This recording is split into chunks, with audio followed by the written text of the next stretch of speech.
Assalamualaikum warahmatullahi wabarakatuh. Perkenalkan, nama saya Salvino Padianti, mahasiswi Politeknik Negeri Subang dengan program studi keperawatan dengan nomor pokok mahasiswa 10403053. Pada kali ini saya akan menjelaskan isi dari buku Pendidikan Pancasila untuk Pendidikan Tinggi dengan pengarang Dr. Ujang Carda, SSH, MH, MIP, MAP.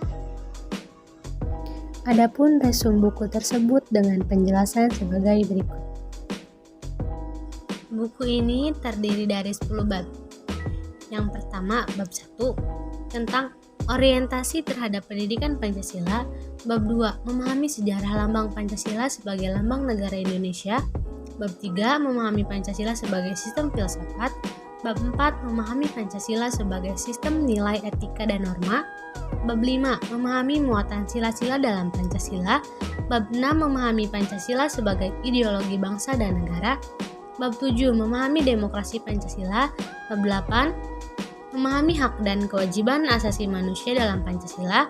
Bab 9, memahami Pancasila dalam sistem ketatanegaraan Indonesia dan bab 10, refleksi Pancasila sebagai paradigma reformasi dalam kehidupan bermasyarakat, berbangsa, dan bernegara. Bab 1, orientasi terhadap pendidikan Pancasila.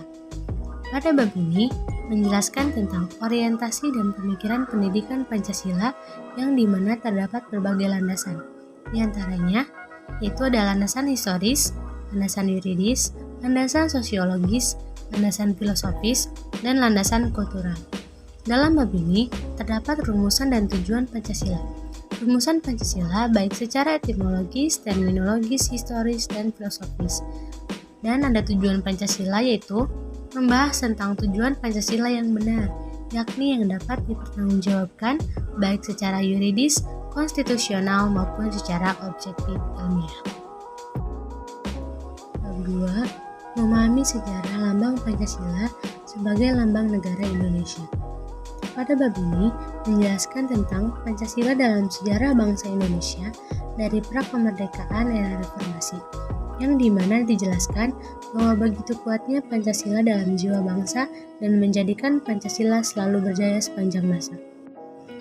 Garuda Pancasila merupakan lambang negara Indonesia dan jati diri bangsa, serta identitas NKRI yang merupakan simbol cerminan kedaulatan negara yang di dalam tata pergaulan, serta menjadikan cerminan kemandirian dan eksistensi negara Indonesia yang merdeka, bersatu, berdaulat, adil, dan makmur.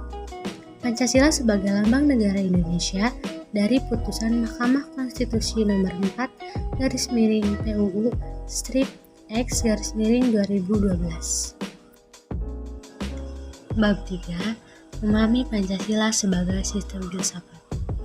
Pada bab ini menjelaskan tentang pengertian filsafat dan Pancasila sebagai sistem filsafat. Lalu ada konsep dasar filsafat dan landasan filsafat Pancasila.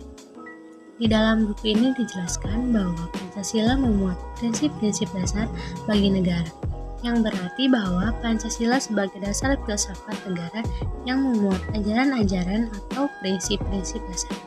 Sedangkan ajaran-ajaran lain, yaitu ada sistem ekonomi, politik, dan sebagainya. Dan konsep dasar Pancasila adalah pandangan tentang manusia yang mempunyai peran sentral dalam filsafat Pancasila, manusia sebagai objek maupun subjek. Bab 4, memahami Pancasila sebagai sistem nilai, etika, dan norma. Pada bab ini menjelaskan tentang nilai, etika, dan norma. Nilai sendiri merupakan sifat atau kualitas yang melekat pada suatu objek. Lalu etika merupakan pedoman bagi manusia untuk bertingkah laku baik. Sedangkan norma adalah petunjuk hidup yang memengaruhi tingkah laku manusia dalam hidup bermasyarakat. Di dalam buku ini telah dijelaskan bahwa Pancasila sebagai dasar filsafat negara dan menyeluruh pada hakikatnya merupakan suatu nilai-nilai yang bersifat sistematis dan fundamental. Bab 5, memahami muatan sila-sila dalam Pancasila. Pada bab ini menjelaskan mengenai hakikat nilai-nilai dan isi arti dalam Pancasila, serta refleksi nilai-nilai keislaman Pancasila.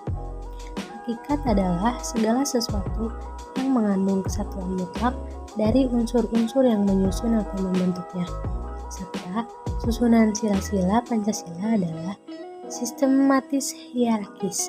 Artinya, kelima sila Pancasila itu menunjukkan suatu rangkaian-rangkaian dan urutan-urutan yang bertingkat atau hierarkis. Bab 6. Memahami Pancasila sebagai ideologi bangsa dan negara. Pada bab ini membahas mengenai pengertian, makna, kedudukan, dan perbandingan ideologi Pancasila dengan ideologi lain, serta memahami makna Pancasila dari putusan Mahkamah Konstitusi nomor 100/PUU/XI/2013. Pada hakikatnya, ideologi adalah hasil refleksi manusia berkat kemampuannya mengadakan distensi terhadap dunia kehidupannya. Maka terdapat suatu yang bersifat dialektis antara ideologi dengan masyarakat. Pancasila dipergunakan untuk petunjuk arah dalam kegiatan dan kehidupan di dalam segala bidang, yang berarti semua tingkah laku atau perbuatan setiap manusia Indonesia harus dijiwai dan merupakan pancaran dari semua sila dalam Pancasila. Bab 7. Memahami demokrasi Pancasila. Pada bab ini menjelaskan tentang perkembangan dan konsepsi demokrasi di Indonesia. Istilah demokrasi berasal dari bahasa Yunani, yaitu demos yang berarti rakyat dan kreatin yang berarti pemerintah. Dan ada juga demokrasi sebagai dasar hidup bernegara, bahwa pada tingkat terakhir rakyat memberikan ketentuan dalam menentukan kehidupan rakyat. Unsur utama dari demokrasi ialah berdasarkan Pancasila prinsip musyawarah yang bersumber dari sila keempat yang lainnya win-win solution. Bab 8. Memahami hak dan kewajiban asasi manusia dalam Pancasila. Pada bab ini menjelaskan tentang hak dan kewajiban asasi manusia dalam Pancasila, yang mana hak asasi manusia pada hakikatnya merupakan hak kodrat yang secara internet melekat dalam diri manusia sejak lahir. Negara yang dianut Indonesia adalah negara hukum yang didasarkan atas kodrat dan fungsi dasar manusia. Bab 9. Memahami Pancasila dalam sistem ketatanegaraan Indonesia. Pada bab ini membahas mengenai isi arti Pancasila dalam kedudukannya dan pembukaan Undang-Undang Dasar 1945 serta kedudukannya, dan hubungan-hubungan yang ada serta strukturnya. Pancasila adalah landasan-landasan kita untuk hidup berbangsa dan bernegara.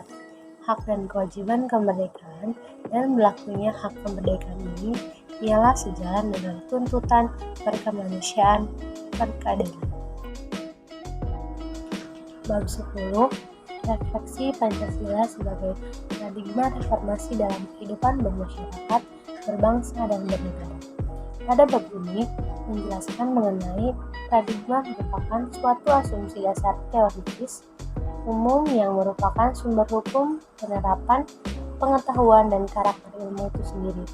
Menurut Oxford English Dictionary, paradigma dipahami sebagai sesuatu yang lebih konseptual dan signifikan.